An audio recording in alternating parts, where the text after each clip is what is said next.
Hi guys, welcome to our channel Telugu audio stories with మైత్రి.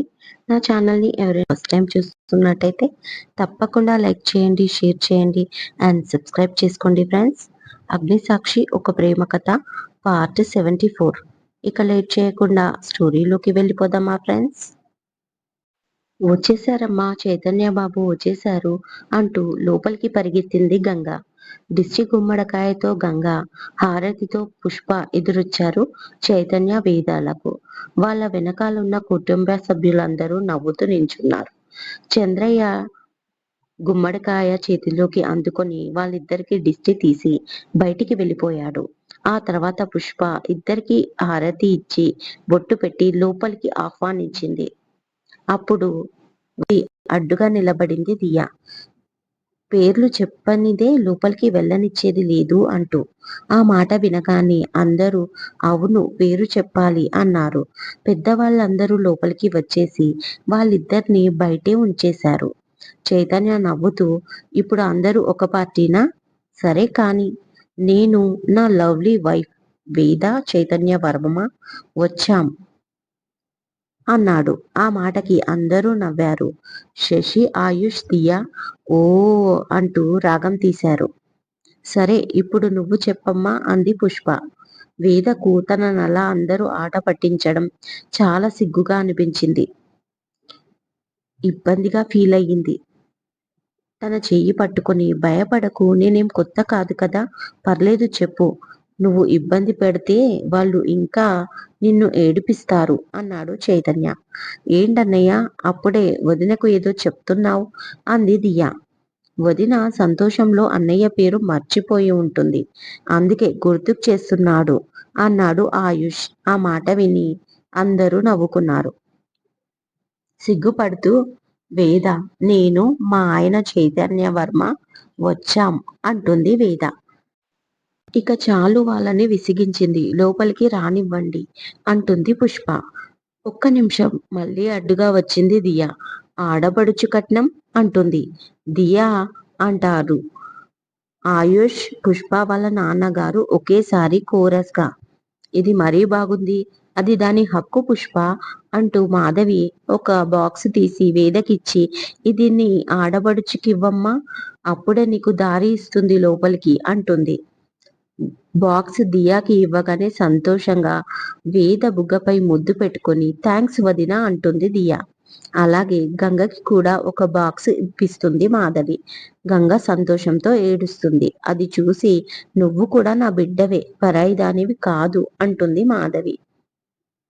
అందరికీ మాధవి మంచితనం కొత్త కాదు, కానీ సరయు మాత్రం ఆరాధనగా చూస్తూ ఉంటుంది మాధవిని. శశి సరయుని గమనించి పక్కకు తీసుకెళ్లి, ఎక్కువ ఆలోచించకు సరియు, నువ్వు కూడా ఫిక్స్ అయిపో అన్నాడు. వాట్ ఆర్ యు టాకింగ్, కసిరింది సరియు కోపంగా శశిని. అదే సరియు, వదిన ఇక్కడే ఉండాలి కదా, ఇకపైన నువ్వు ఇక్కడే డ్యూటీ చేయాలి అంటున్నా అన్నాడు మాట మారుస్తూ శశి. తన మాటని నార్మల్ గా తీసుకుంది సరియు. వేదని పూజ గదిలోకి తీసుకెళ్లి దీపం వెలిగించాక బయటికి వచ్చాక అందరి ఆశీర్వాదం మరొకసారి తీసుకున్నాక సరోజిని అత్త దగ్గరికి తీసుకెళ్లారు ఇద్దరు. తను సంతోషంగా ఇద్దరిని ఆశీర్వదించింది. బయటికి వచ్చిన చైతన్య రిలాక్స్ అవుతూ, అయిపోయింది కదా పెళ్లి ప్రాసెస్, ఇక నేను రెస్ట్ తీసుకోవచ్చా అన్నాడు మెడలోని పూలదండ తీస్తూ. ఆ నాన్న, ఇక నువ్వు వెళ్ళు నీ రూమ్కి అంది పుష్ప. వేద పద అన్నాడు చైతన్య. మాధవి నవ్వుతూ, నా రూమ్లో రెస్ట్ తీసుకుంటుంది తను, నువ్వెళ్ళు అంటుంది. మీ అందరితో మాట్లాడుతూ ఉంటుంది, తనకి రెస్ట్ కావాలి అంటూ వేద చెయ్యి పట్టుకొని పైకి తీసుకెళ్లిపోయాడు. అది చూసి అందరూ ముసిముసిగా నవ్వుకున్నారు. నెక్స్ట్ డే కొత్త దంపతులతో సత్యనారాయణ స్వామి వ్రతం చేయించి ఫ్యామిలీ రిలేషన్స్ కి చైతన్య కొద్దిపాటి ఫ్రెండ్స్ కి చిన్నగా పార్టీ అరేంజ్ చేస్తాడు. తర్వాత మీడియాలో కూడా తన పెళ్లి గురించి అనౌన్స్మెంట్ ఇస్తాడు చైతన్య. నైట్ చైతన్య రూమ్ ని అందంగా అలంకరించి వేదను రెడీ చేస్తూ ఉంటారు.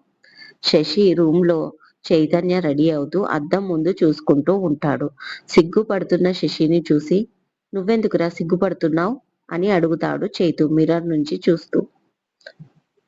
ఆ మాట విని పక్కనే ఉన్న ఆయుష్ పక్కున నవ్వుతాడు. ఎందుకంటే హాఫ్ అన్ అవర్ నుంచి శశిని గమనిస్తున్నాడు తను.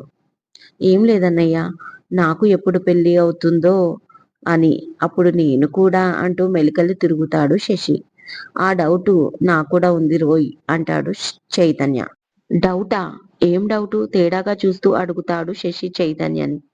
అదేరా, పెళ్లి జరిగాక నెక్స్ట్ డే నైట్ ఎలా అని అంటాడు వస్తున్న నవ్వుని ఆపుకుంటూ చైతన్య. వామ్మో అంటూ స్పీడ్ గా వెళ్ళి డోర్ క్లోజ్ చేసి, ఈ మాట ఎవరైనా వింటే ఇక నాకు జన్మలకు పెళ్లి అవుతుందా? నీకేమన్నా చూడు పిన్నమ్మ పాడు పిల్లాడు టైప్ కనిపిస్తున్నానా నేను? ఉండు, నీ సంగతి అమ్మకు చెప్తా అంటాడు రోషంగా శశి. ఇదే తగ్గించుకొని కొంచెం బ్రెయిన్ పెంచుకో మై డియర్ బ్రదర్, అప్పుడే ఏ అమ్మాయి అయినా పడుతుంది అన్నాడు చైతన్య. అవసరం లేదు, నేను ఆల్రెడీ ఒక అమ్మాయిని పడేశాను అన్నాడు విజయగర్వంతో శశి. అవునా, ఎవరా అమ్మాయి అడిగాడు చైతన్య ఆతృతగా. అమ్మో, నీకు చెప్తే పెంట పెంట తెస్తావు, నేను చెప్పా అన్నాడు. రేయ్, హెల్ప్ చేశాన్రా అన్నాడు చైతు. వద్దు భయ్యో, నీ హెల్ప్ నాకొద్దు. నువ్వు హెల్ప్ చేస్తావో, ప్రాబ్లమ్ ని క్రియేట్ చేసి వెడల్పు చేస్తావో నాకు తెలుసు. అదీ కాక త్వరలోనే ఆ అమ్మాయి నా దగ్గరికి వచ్చి నాకు ప్రపోజ్ చేయబోతుంది. కాబట్టి ఆ స్వీట్ మెమరీని నాకు కావాలి అన్నాడు ఏదో లోకంలోకి వెళ్తూ. నీకు ప్రపోజ్? గ్రేట్. ఆ అమ్మాయి ఎవరో కానీ కాని ఎవరైనా కాని నీకెందుకు కుళ్ళు అన్నాడు శశి చైతన్య మాట పూర్తి కాకముందే. రేయ్, నేను కాదురా కుళ్ళు, కుళ్ళుకే కేర్ ఆఫ్ అడ్రస్ నువ్వు అంటూ ఉండగా గంగా వచ్చి, పెద్దబాబు ఇక మీ రూమ్ కి వెళ్ళండి అంది చైతన్యతో. బెస్ట్ ఆఫ్ లక్ అన్నయ్య అన్నాడు మరొకసారి మొక్కలు తిరుగుతూ శశి. ఒక చూపు చూసి తన రూంలోకి వెళ్ళిపోయాడు చైతన్య.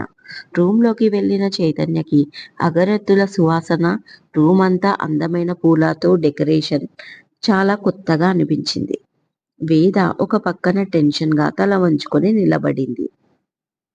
ఆఫ్ వైట్ శారీకి లైట్ గ్రీన్ కలర్ బార్డర్, మెడలో చిన్న నెక్లెస్, చెవులకి చిన్ని దుద్దులు, మెరూన్ కలర్ స్టిక్కర్, తలలో 4 వరుసల మల్లెపూలు, భుజంపై ముందుకు పడి చాలా సింపుల్ గా న్యాచురల్ గా ఎప్పటిలాగే అందంగా కనిపిస్తుంది చైతన్యకి.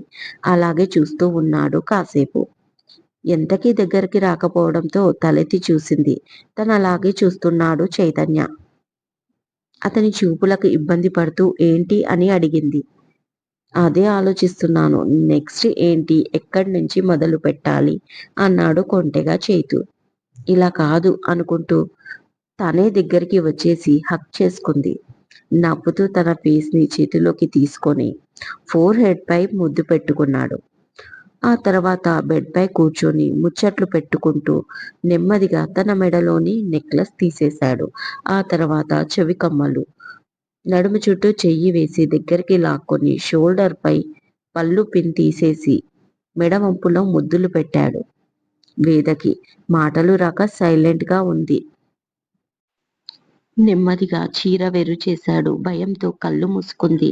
అలాగే పడుకోబెట్టి తనపై చేరి ఇక అల్లరి హద్దు హద్దుపు లేకుండా ఒంటిపైన ఉన్న బట్టలు కూడా పక్కన పడేశాడు.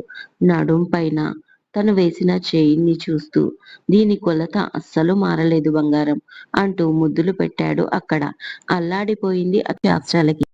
వాళ్ళంతా ఏదో చెప్పలేని అనుభూతి గురవుతూ అడ్డు చెప్పలేక అల్లుకుపోసాగింది. చాలాసేపు జరిగిన ఆ సంబరంలో ఇద్దరూ ఇష్టంగా అలసిపోయి సేదదీరారు. మార్నింగ్ చైతన్య నిద్ర లేచేసరికి వేద పక్కన లేదు. కిచెన్లో ఉన్న గంగకి కాల్ చేసి అడిగాడు. పూజ గదిలో ఉంది అని చెప్పడంతో ఫ్రెష్ అవ్వడానికి వెళ్ళాడు చైతన్య. అమ్మా వేద, మీ ఆయన ఫోన్ చేశాడు, నువ్వు కనిపించడం లేదంట. పూజ కంప్లీట్ అవ్వడంతో మాధవికి ప్రసాదం పెడుతున్న వేదతో అంది గంగ. దానికి వేద సైలెంట్ గా నవ్వి ఊరుకుంది. వెళ్ళు మీ రూమ్ కి అంటుంది నవ్వుతూ మాధవి. ఎక్కడికి వెళ్ళేది? కొత్త కోడలు చేత్తో స్వీటు తయారు చేయాలి. మర్చిపోయినట్టున్నారు అంటూ గుర్తుకు చేసింది గంగ. ఆ మాట వినగానే మాధవి అవును కదా అంది. సరే అమ్మా ఏం స్వీట్ చెయ్యను? అడిగింది వేద. మీరు సొరకాయతో చేస్తారు కదమ్మా పాయసం, అది చేయండి. పెద్దబాబు ఎన్నిసార్లు గుర్తుకు చేశాడో అంది గంగ. అమ్మా ఓకేనా? అంది వేద. నీకు ఏది వీలైతే అదే చెయ్యి. ఫోర్స్ ఏమీ లేదు అని సరోజిని రూంలోకి వెళ్ళింది మాధవి. వేద త్వరగా అది చేసి గంగను చూస్తూ ఉండమని చెప్పి పైకి వెళ్ళేసరికి చైతన్య డ్రెస్అప్ అవుతూ కనిపించాడు. మెల్లిగా వెనక నుంచి వెళ్ళి హగ్ చేసుకుంది. తన చేతులను కిస్ చేసి ఫస్ట్ డే బెస్ట్ కోడల్గా అవార్డు కొట్టేద్దామనా ప్లాన్? మిర్రర్ నుంచి చూస్తూ అడిగాడు చైతన్య. అంత డౌట్ ఎందుకొచ్చింది మీకు? అడిగింది. మరి నన్ను వదిలేసి మమ్మీ చుట్టూ తిరుగుతున్నావు అన్నాడు. ఓ అదా, ఈ 3 రోజులు మీకంటే ముందే లేచి తలస్నానం చెయ్యమంది అమ్మ నెమ్మదిగా అంటుంది వేద. అలా అంటూ సిగ్గుపడింది. తన సిగ్గుని చూసి ముందుకు తిరిగాడు. అప్పుడు చూశాడు maroon colour sari hair leave చేసి, పాపిట సింధూరం, కళ్ళకు కాటుక, బొట్టు కింద బొట్టు, చెవులకి పెద్ద గోల్డెన్ బుట్టాలు, మెడలో పసుపు తాడు, నిండుగా గ్రీన్ కలర్ గాజులు. పెళ్లి కూతురంటే ఇలాగే ఉంటుందేమో. ఆమె అందాలను అతని కళ్ళ నిండా నింపేసుకుంటూ ఒక్క క్షణం కూడా దూరంగా ఉండలేను అన్నట్టుగా ఆమెను అల్లుకుపోయాడు చైతన్య. నీకు తెలుసా, ఫస్ట్ టైం నిన్ను మెరూన్ కలర్ డ్రెస్లో చూశాను. అప్పుడు ఏమనిపించిందో తెలుసా అని అడిగాడు. ఏమనిపించింది? కళ్ళెగిరేసి అమాయకంగా అడిగింది వేద. అంతే వెంటనే ఆమె పెదవులు అందుకున్నాడు. 4 నిమిషాలు కాలం స్తంభించిపోయింది వాళ్ళ మధ్య. భయ్యా కొత్త ఫామ్ హౌస్ వర్క్ మొత్తం కంప్లీట్ అయిపోయింది అని వచ్చి చెప్పాడు శశి చైతన్యకి. ఓకే అంటాడు క్యాబిన్ లో వర్క్ చేసుకుంటూ చైతన్య. ఏంటి భయ్యా ఎప్పుడు పనేనా?